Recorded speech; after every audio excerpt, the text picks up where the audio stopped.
Good afternoon, everybody, and thank you all for joining us for the third of 3 conversations around opportunity zones in Lexington. My name is Anissa Franklin. I am the Chief Administrative Officer with the Urban League of Lexington, where PG People Senior serves as our President and CEO. Joining me today is also Rob Monsma with EHI. And Rob, would you take a minute and just introduce yourself to the people? Sure. My name's Rob Huntsma. I'm working out of our offices in Louisville, but I've had the real pleasure of getting to spend time in Lexington this past year or so working on this Opportunity Zone project. So happy to be working with you all.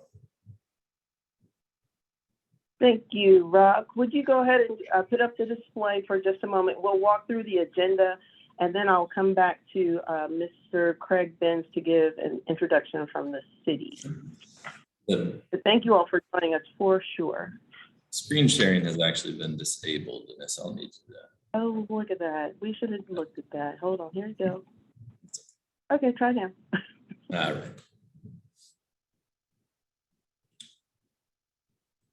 Right.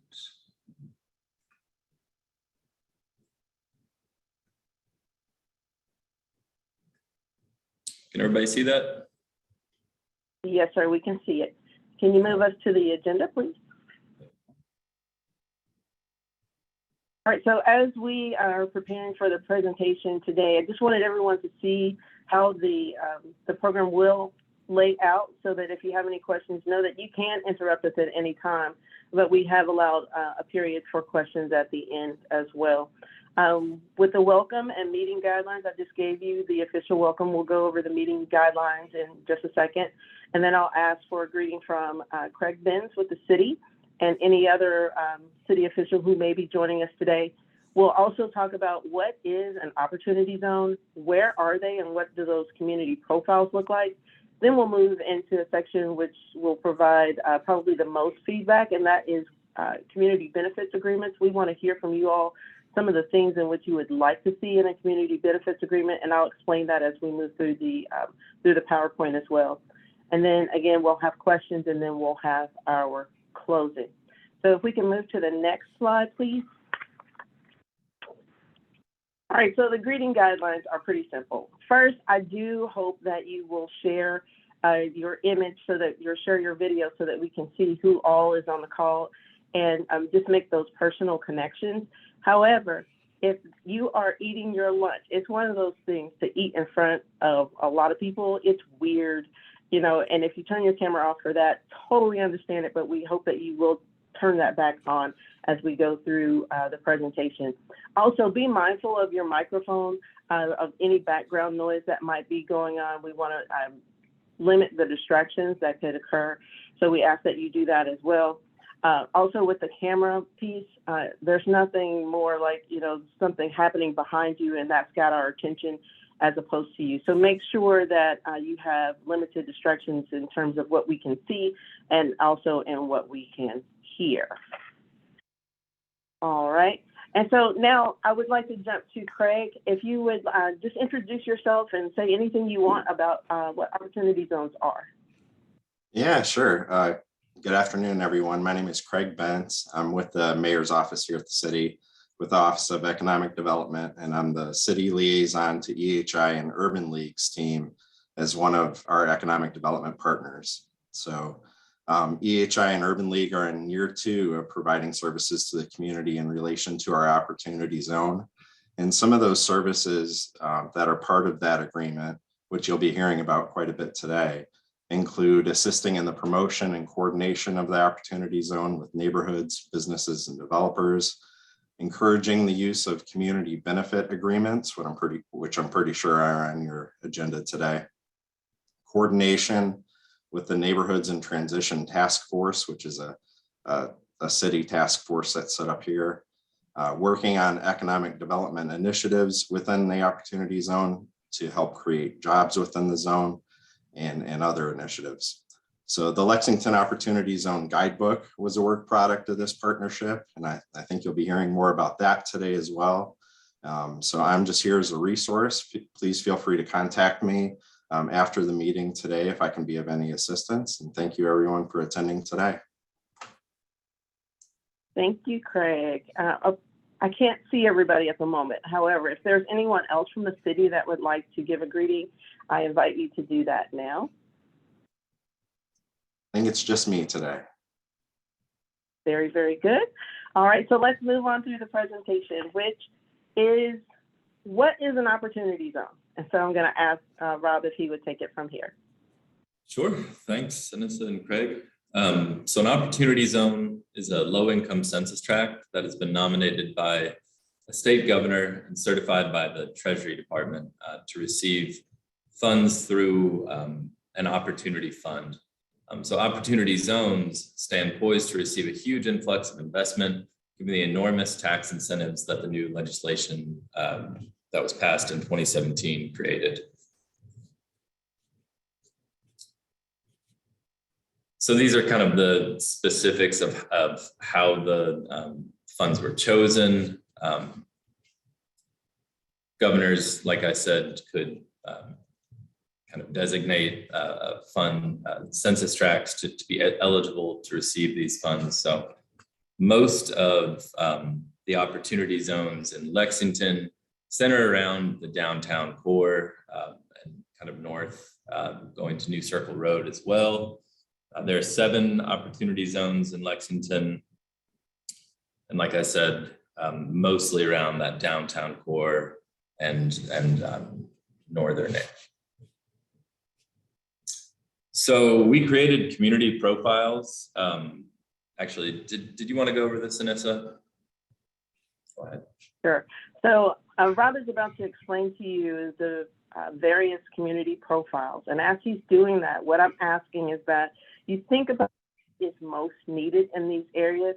For example, sometimes we hear conversations that downtown really needs a grocery store or some fresh food that neighbors can choose from. So anything like that that comes to mind, if you have that thought, please jot that down in the chat and we'll be sure to address those going forward. But for now, as he's going through, just think about what may be needed in each of these 7 areas. Sure. Rob. Sure. So we created community profiles for each opportunity zone to make it easier for community members to highlight what is needed and for investors and developers to better understand the environment they may potentially be working in. These profiles highlight some existing assets and neighborhoods, provide a demographic summary, analyze vacant or underutilized properties by zoning classification.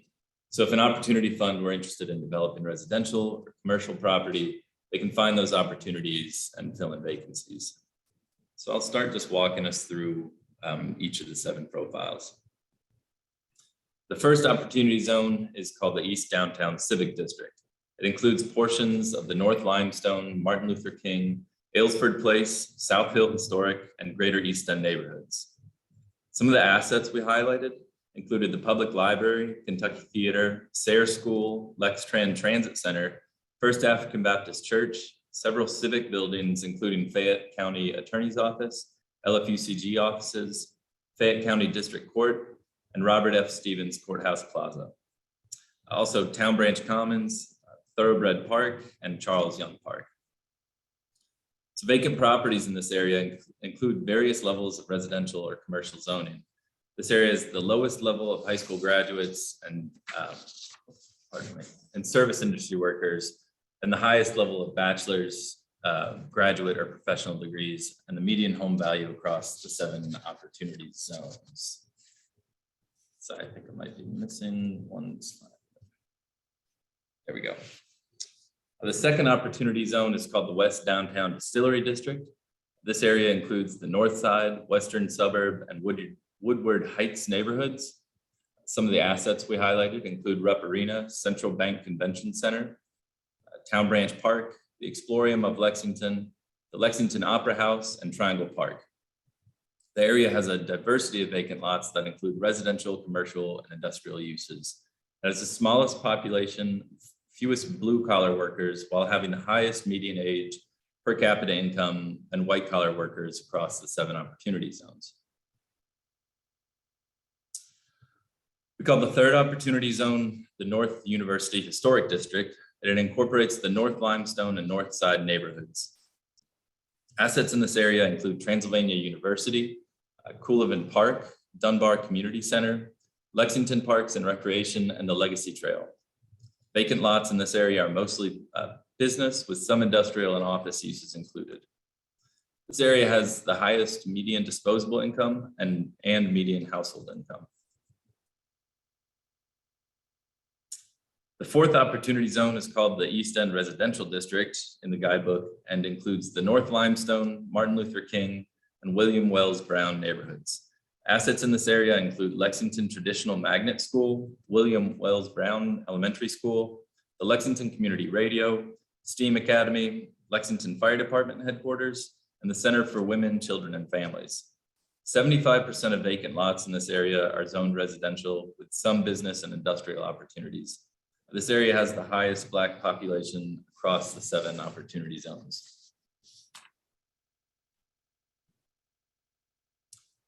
The fifth opportunity zone is called the Davis Park Red Mile District and includes the South End Park, South Hill, and Woodward Heights neighborhoods. Existing assets include the Davis Park Community Land Trust, Red Mile, and the UK Center for Drug Addiction and Alcohol Research. Industrial zoning makes up the largest vacancy in the area, while some business and residential vacancies exist as well. The area has the highest number of households, white population, and money spent on rent, and the lowest age, disposable income, household income, and net worth. We call the sixth opportunity zone the Georgetown Street Corridor Development District, which includes the Georgetown Street and St. Martin's Village neighborhoods. Existing assets include Douglas Park, Booker T. Washington Elementary, and the Learning Center. Industrial and residential zoning make up most area vacancies, and this area has the largest population, the highest percentage of high school graduates and residents with some college education, the highest net worth, and the highest percentage of service industry workers, while having the lowest median home value across the 7 opportunity zones.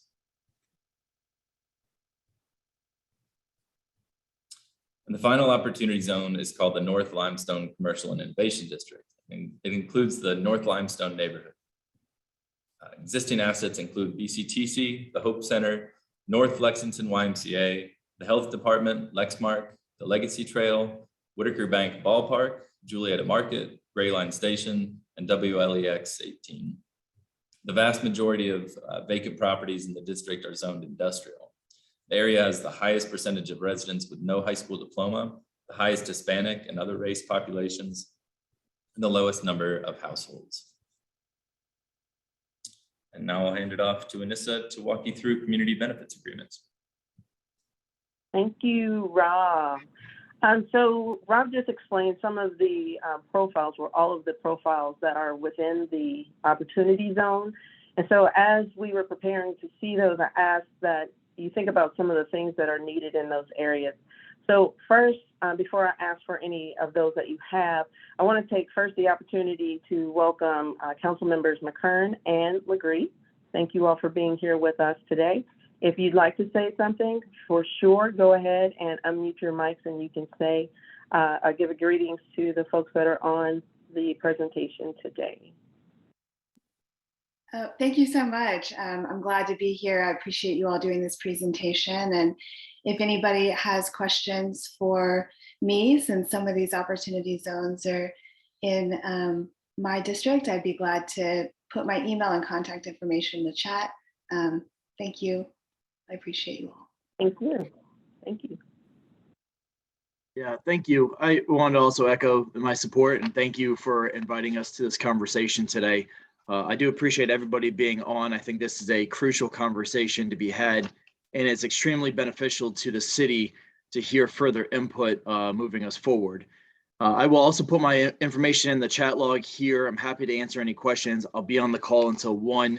I do have another meeting at that point in time I'll have to jump off for, but again, thank you for the invitation and thank you all for being on.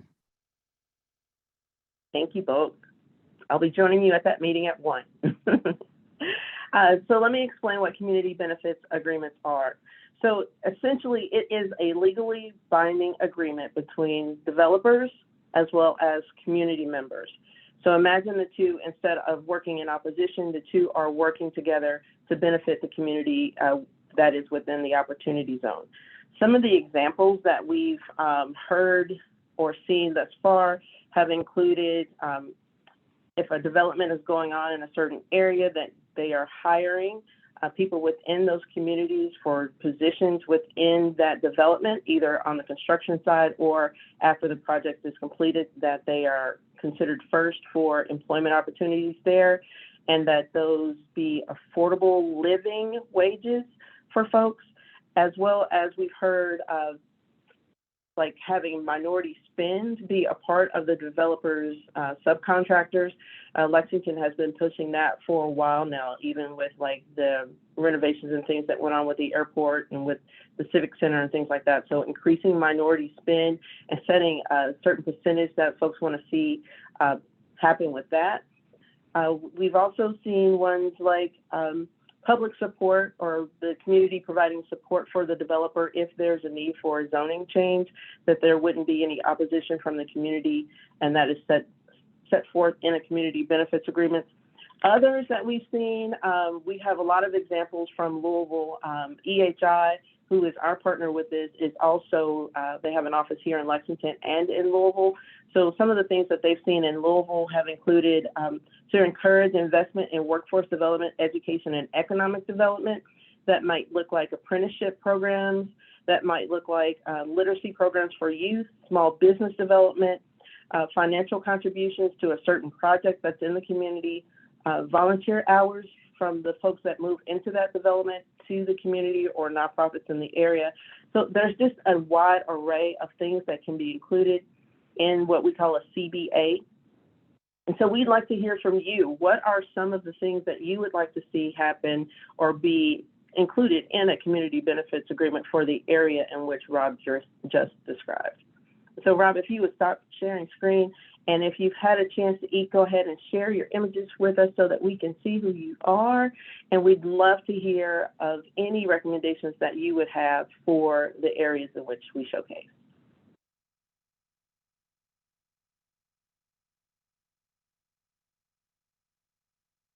There are definitely no wrong or right answers. Right now, we're just hearing input.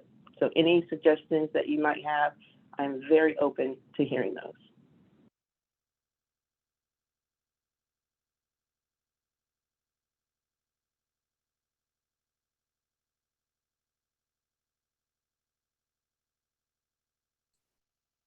So I had a Sorry.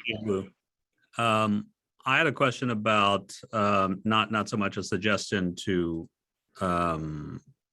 ideas, but is there an accountability sort of mechanism built into the agreement so that we make sure that developers are doing what they've agreed to? So very good question. In fact, I meant to address that, but thank you for putting me back to it. So with this being a legally binding agreement, what happens is folks like you who have decided that they want to continue on the path of promoting what the community has identified as a need and something that they want that developer to do, we then form a coalition. We can form a coalition of each of those individual profiles, so each of those specific census tracts, or collectively, we can form a coalition around that promotes all of these different things in these specified areas. So whoever the coalition is, we're asking the coalition to then hold the individual or the developer accountable. Because it is a legally binding agreement, it goes through these different channels. But again, if it's one of those things like if you don't measure it, you won't know if you ever achieved it. So we have to stay vigilant as a coalition to make sure that the developer is doing what they said that they were going to do, especially since it is a legal document. And I would just add on, what we've seen more and more in Louisville is, particularly when public dollars are being contributed to development proposals. So say if a TIF district is being established, a tax increment financing district, if that's being established and that developer is being exempt from a certain amount of taxes over a period of time, that TIF district in some cases can only be triggered as long as the community benefit agreement is being followed. So if the neighborhood who signed the agreement, and they're acting as a corporation, so they can sign these agreements. If they were to flag that XYZ is not happening, then there would be a legal case then to revisit the TIF district on their part. So that's just one mechanism that we've seen more frequently.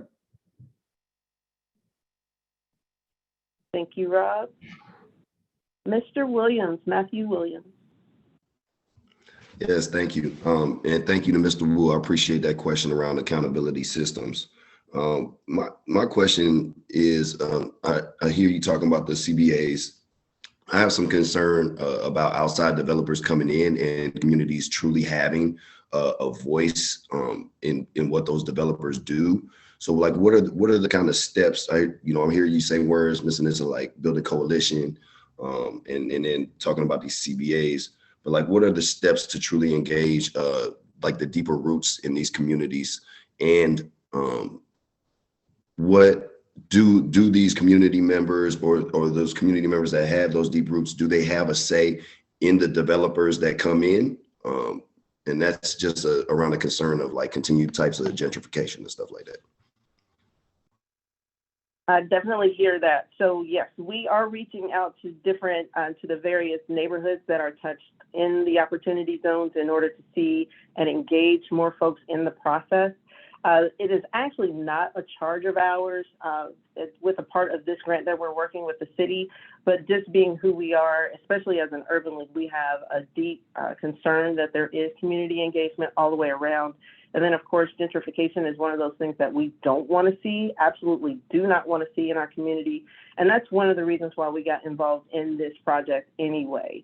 One of our charges is to connect what is going on with the Opportunity Zone with the Neighborhoods in Transition Task Force report, as well as the Mayor's Commission on Racial Justice and Equality report, to make sure that anything that is developing in terms of opportunity zones is not operating in direct opposition to either one of those reports. So I can give you our word as an urban league that is what our goal is, no gentrification. What we want to see is development without displacement, and in a community benefits agreement, as we're trying to get more people to buy in and give their feedback, that we can use the things that we hear in order to list those out in a community benefits agreement. So for example, there's a development that I was able to see somewhere else where they have said that we want to include affordable housing within this development. And so what that looks like is we don't want the house that is low income to look like, a standout from everything else that's going on in the community. So we want you to use the same materials. They'll make it affordable for say 30 years or 40 years or something along that line, so that families can still stay there. And then you don't have the impact of tax increases and things for those who are living in the houses that are right next door, who've been there their entire lives. So that's a focus of ours as an urban league, to make sure that we're engaging, that we're not displacing, and that we are doing our part with this to abate gentrification. I hope that helps. Yeah, no, it does. And I just want to thank you for that answer. I want to be clear too. I'm not questioning the mission of the Urban League. It's all love there. But yeah, thank you for answering that question. My concern is just the community members and the people that do have the deep roots. And if I could, as the homie was going through the asset maps, I noticed that I didn't hear too many of our Black churches being described as an asset to assets in these areas. And when I think about deep roots in the community and reaching out to communities, I think about our Black churches. So there was also just a little question around that asset map building, like which, I heard a couple of the assets that were directly tied to some historically excluded and under-resourced identities and groups, but I was missing hearing some of our Black churches and just more of involving those groups. Yeah,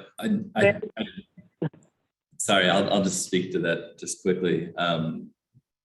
The guidebook that we helped establish and write is more thorough in those descriptions. So my apologies if I didn't list off all of those and include those. It was for brevity's sake. I was just trying to keep my presentation short, but it's certainly something that we've included in the work we've been doing. Thank you for clearing that up. And I mean, it's just when you talk about assets, and then for brevity's sake, and you leave out those historically deeply rooted entities, I can see how it might make them and us not feel like an asset. You feel me? No, I apologize for that. So, all right, thank you. I appreciate y'all. Thank you, Mr. Williams, for sure. Mr. Woods. Yes, ma'am. Good afternoon to everybody.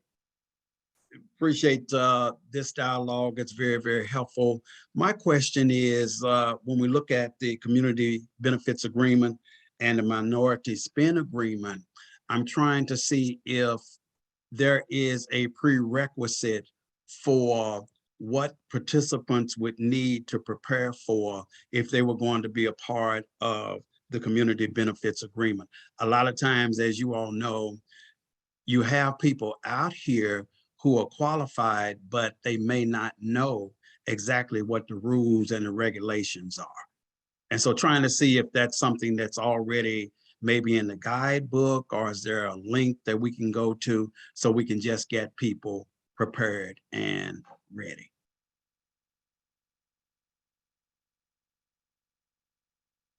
That is not outlined as of yet. However, what we'll do is when we get to that point of our work, then we'll make sure that we include that. And I will definitely reach back out to you to make sure that we do that well, if that's okay. Yeah, that's fine. That's fine. Thank you. Mm-hmm. Other comments? Things you'd like to see?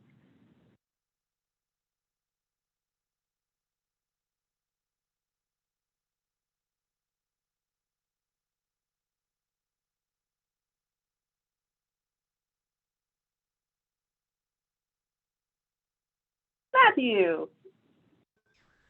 I mean, if nobody else gonna go, I'm gonna ask some more questions if you don't mind.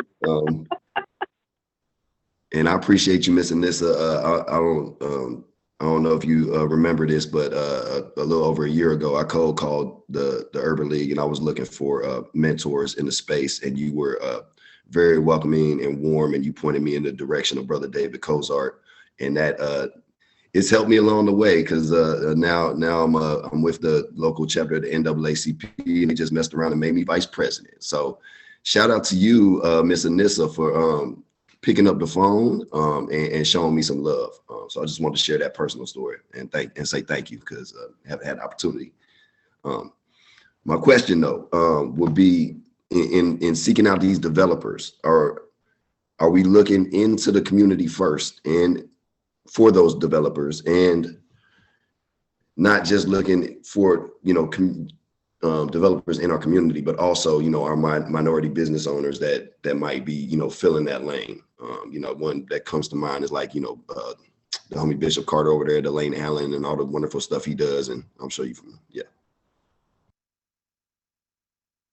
So let me say this. One of the challenges with the opportunity zones that is happening nationwide is that if there's no incentive for the developers to identify that they are using opportunity funds, so it's not just about where the property is or where those locations are, it's that they have to be using opportunity zone funds in order for us to pull them in. Now, community benefits agreements can be used at any point by anybody. They are not limited to opportunity zones. So, I mean, there's the opportunity to have CBAs with any project that is going on. So just keeping in mind that if developers don't tell us that they're using opportunity zone funds, then we really can't hold them accountable for CBAs. So what we'd like to see is that we create some or establish some benefits that others across the country may be using in order to get them to self-report that they're using these funds, so that we can then, before anything is established, before that development is underway, that we can have that meeting with them about a CBA and get their buy-in, and them working with community members in order to establish the things that the neighbors would want to see in that area. Yeah, and I would add to that.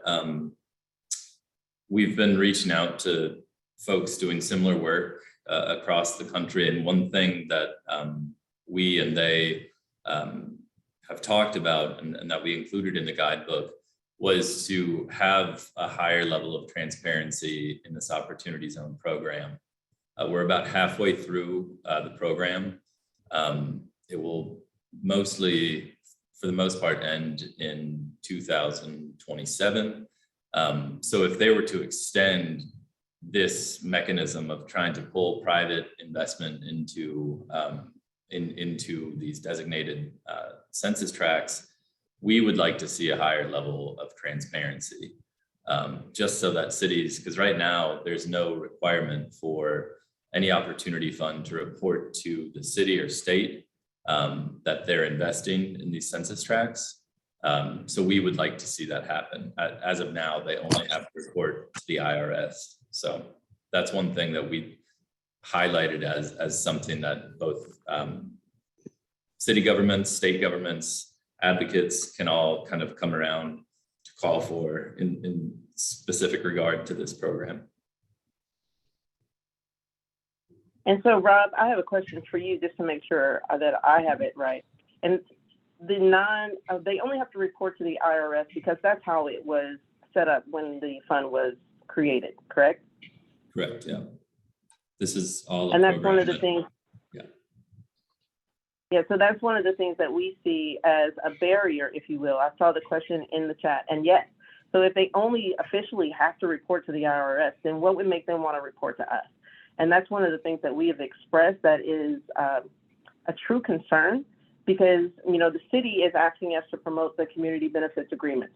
We all want to see that happen so that we're not intensifying negative things going on in the community. We want the communities as well as the developers to be partners in the effort so that they both benefit and grow. But if there's no incentive right now in place, then there's no reason for them to necessarily do that. So we are, well, I definitely am looking for cities who may have established some things already, and then we'll have to take that back to the Economic Development Investment Board, who we report to see if there's some things that we can possibly create for getting more people to, or getting more developers to actually tell us if they're using those funds. So is there a way that could potentially be written into, I mean, I don't know who that falls to, but is there a way that can potentially be written into the policy? If you are to want to be a part of, you know, this program and working in this area, that you have to divulge that kind of information. I don't know if that falls to the city or zoning or who that falls to, but I mean, you know, does that question make sense? It did. Doesn't And make sense. I think, what'd you say, Rob?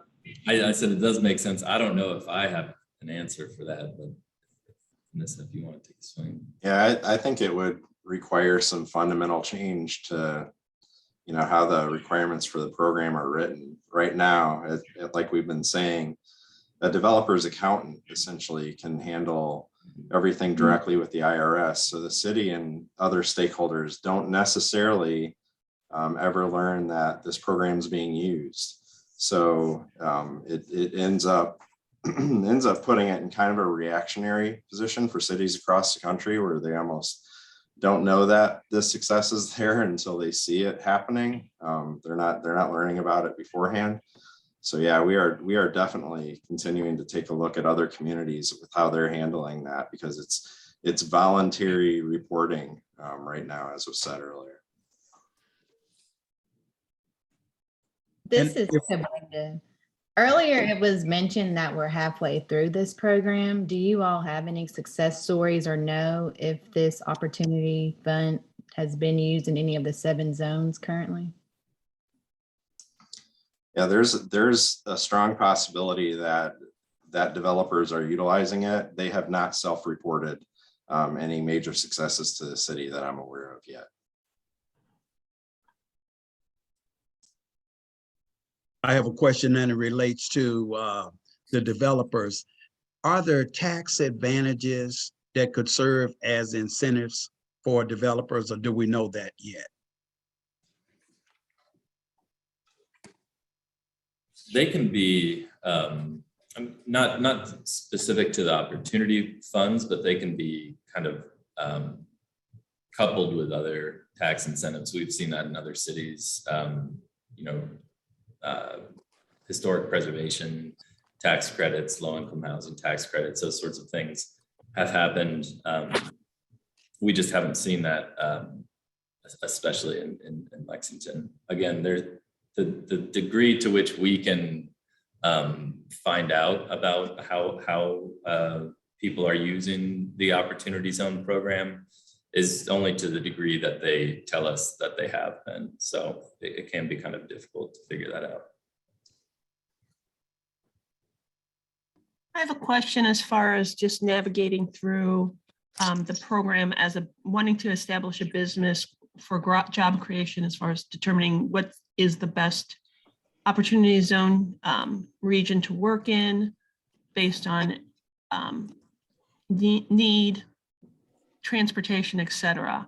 Where would be the best resource to go to, or who would be the best people to talk to kind of navigate where the best place for us to be would be? A lot of would-be's. Yeah, I would start with our guidebook that we helped create. It goes a little more in depth than just what we presented here today.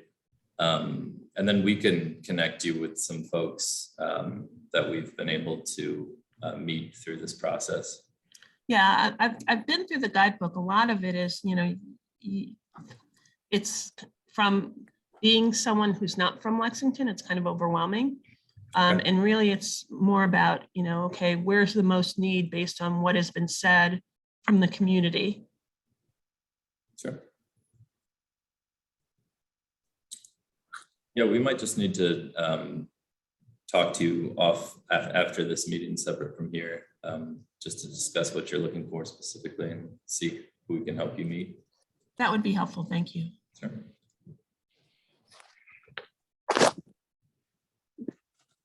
It's Claire.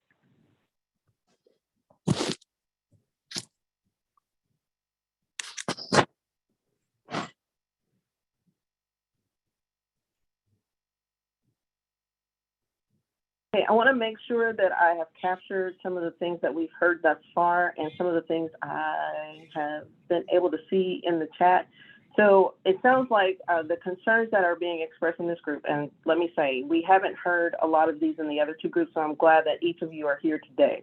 One of the things that I've heard is that we still have a concern about gentrification, and that especially relates to self-reporting and any incentives or requirements for developers to report on the funds that they're using for the projects. I will say that those are some of the similar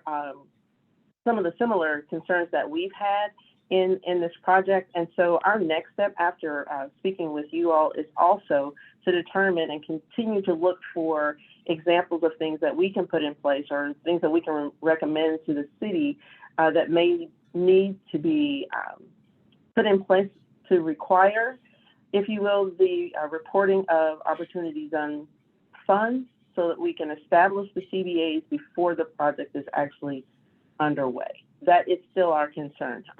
But the way that the law is set up right now, they really don't have to. And it's something that brings us concern as well. I think those are the two key points that I'm hearing, as well as making sure that we list all assets and that we engage community members in the process of CBAs. Yeah, and I would just add to that.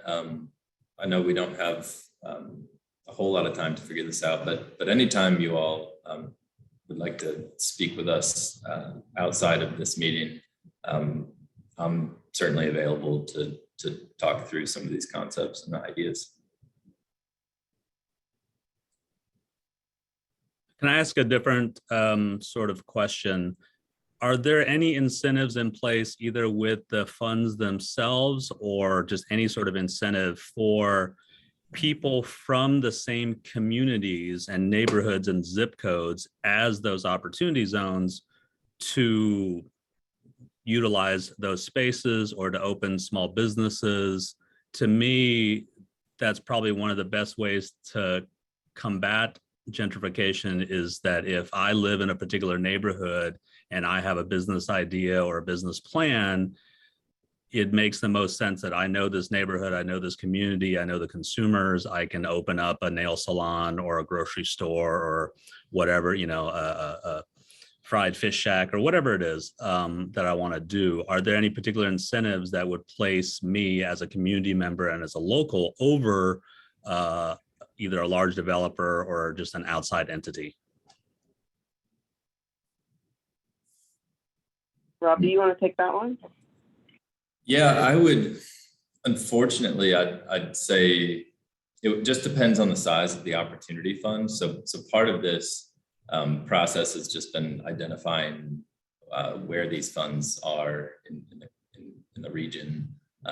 There's one that we're aware of that's mostly focused on rehabbing single family homes, but have also discussed investing in some commercial properties as well. So it would just be a matter of connecting you or community members to specific fund managers to see what's possible. But a lot of these funds tend to be bigger and working on a national scale. And so they're looking for pretty high impact projects that'll bring a big return on investment. But if we can identify those smaller funds, there is some opportunity there. What's the best way for folks to connect with like the would-be entrepreneurs or the would-be developers or renovators to connect with these funds? Because I feel like in a lot of projects, especially those that are created top down, there's always a disconnect to folks saying like, oh, here's this program, here's all this money, here's how you can apply. And then the people that would be most positively impacted by these programs have no idea that they exist and have no idea how to connect to them. How do we connect, the people to the resources?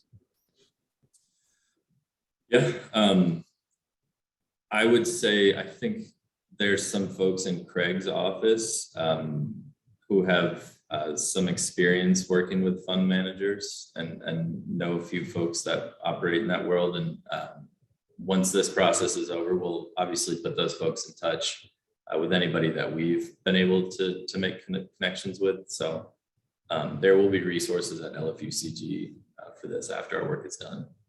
Yeah, absolutely. I can, if there is that interest in the community, if people would contact me directly, I can put them in touch with the correct people to help them out throughout the local government here in terms of incentives that are available and just educational components for how the funds work and so on.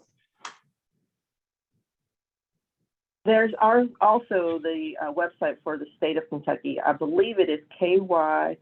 It's either .com or .org. KYOZ. Try .org first or .com. With either, you can look at the different developments that are underway or things that people would like to see in those certain areas. There's also a listing of opportunity zone funds, which speak to what things they are looking for. So if they're looking for a small minority business, it might be something that someone in the neighborhood could look to, find that, and then have those conversations. I just double checked it is .org for that. So KYO. Thank you. Sure. Look at me. I got it. And they've updated that recently. When we first started working on this a year ago, there may have been 4 to 6 different properties that were being spoken about. But when Rob and I looked at it maybe a week or two ago, they had very much so populated the information. So it's much more vast than it was even a couple of weeks ago.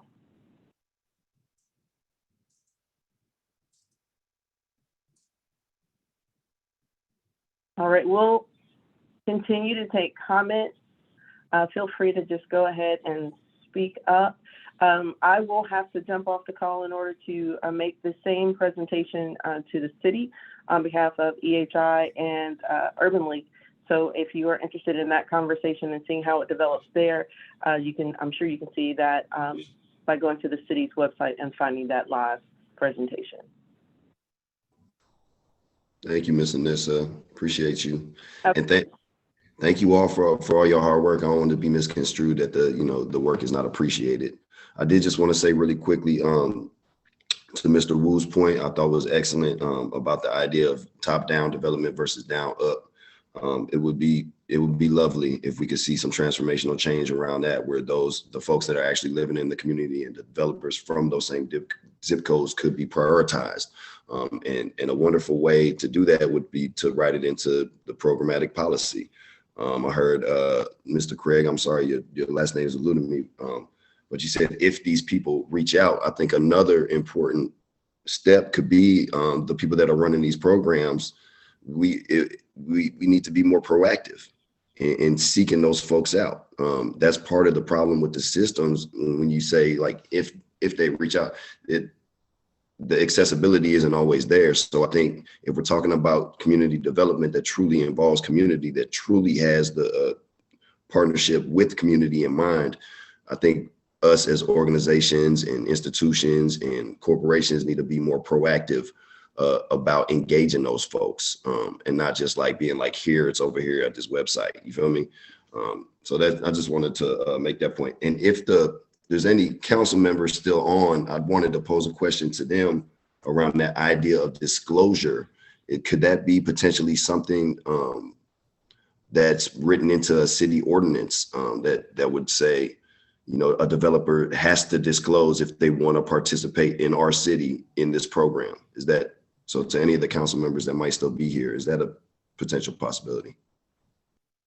Thank you, Matthew. I appreciate all of your comments. I was actually just responding in the chat to some of the same points that you are making. I think I would need to learn a little bit more about the disclosure process and any kind of legislation related to it, but I'm glad to, and I think Councilmember McKern feels the same way. I'm glad to continue learning more and figuring out what we can do to make sure that information is shared transparently and to get more community members involved at different parts of the processes. I think you're right, that has to be an active process and not a passive type thing where it's like, here's, a website. And I don't know, Councilmember McKern, if you'd like to add on to any of that. I agree with Councilmember Legree, and I appreciate the question, because I think that this offers a new opportunity for us moving us forward too. And in hearing, some of these concerns, it also makes it more visible and apparent to us as well. Ms. Franklin, I know you have a presentation coming up, and I'm excited for that presentation, because that also allows me to ask more questions publicly and get more information to moving us forward and answering those questions better for you all. I do look forward to more community input as well, hearing from our neighborhoods. We talked about the churches, but being even more embedded in the neighborhoods and having their opinions, that's exactly what we need to be connecting developers with the neighborhoods too. Again, thank you. Sure. I am going to jump off here. Please, anybody, don't hesitate to reach out. But I can guarantee that we will be working on this, moving us forward.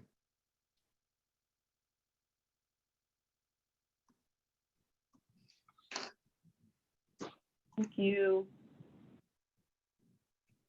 I did have a Thanks, question. Lisa, for the link. Go ahead, Emily. How are these, like the opportunity zone funding, how are these opportunities for funding and these agreements and all of this connected to the state registry for disadvantaged and minority owned businesses? And are these fund opportunities being presented to those groups? Because I know, most government agencies have a minimum that they're trying to meet generally. And so I was just wondering if the opportunities to the state registry were being presented that way. That may not be, in Lexington, but even if we could have like a relatively local developer or a relatively local provider be able to participate in the funding. Very good question. I don't know the answer, but I will look for the response. What we'll also do is follow up with all of you who have registered, and well, everyone who's registered for today's session, and send you some information that we've been able to collect, as well as answer any questions that we have been unable to answer for you all today, so that we keep the conversation rolling.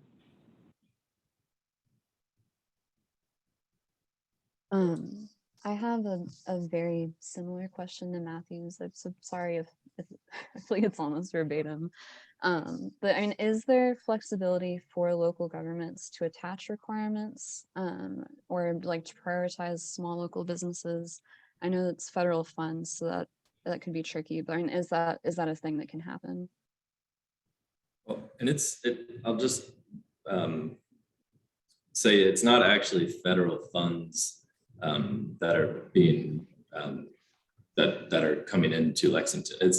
These are entirely private funds that operate outside of any of those sort of mechanisms. So this is just a mechanism that the federal government established to attract private funds into census tracts that they identified or that state governors identified. So I would just make sure that that's framed.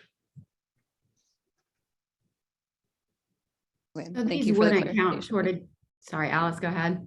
No, I just said thank you for the clarification.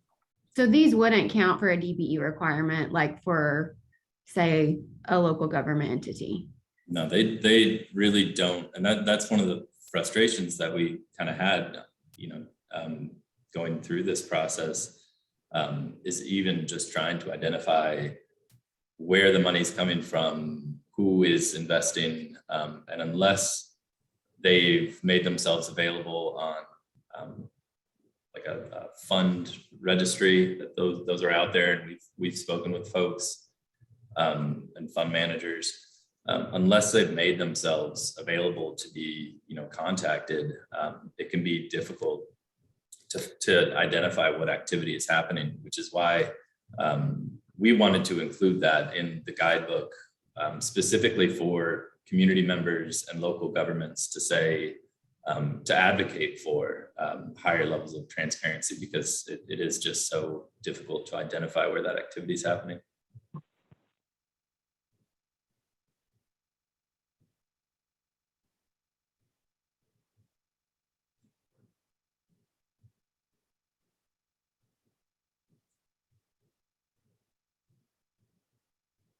All right, you all, I want to thank you for sure for participating in today's conversation. Any comments that have been left in the chat, I will have those as a pullout, so I will definitely have all of those.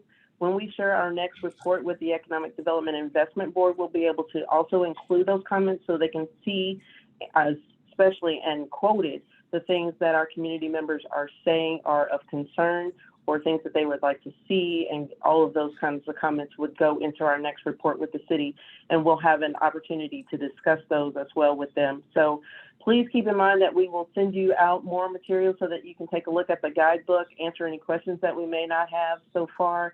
Also, it will include in that some opportunity zones that are working well. We have examples for sure in Erie, Pennsylvania, I believe, and Louisville. We'll also express or send to you some community benefits agreements and some things that others have included in those so that you will see those. And other than that, we'll just continue to keep your email addresses and things because you have registered. And as more developments come out of this, we'll share those with you as well if you're still interested. If you're not, let us know. I'll remove your email from the list. But other than that, we'll continue to share information with everyone who has registered. Just so you know, for the City of Lexington and the 3 conversations we've had, our URL for this meeting, as well as the QR code, have been accessed 937 times. So we know that there is interest, and we want to make sure that we continue to engage those who have shown interest and reach out specifically to other communities who may not have seen the email or the postings on social media to make sure that we are including them as well in the conversation. So I thank you once again for your participation today. If you have any questions, I think most of you have my email address because I sent you the link for today's meeting. So if you have any questions, feel free to go ahead and just reply to that, and I'll answer it as much as possible. Either me or Rob or Craig or Kevin or someone will make sure that we get that response to you. So thank you all so much for attending today, and we'll see you next time. And hopefully we'll see some of you as we make the presentation to council in just a moment. Thanks, y'all. Thank you all. Have a great afternoon.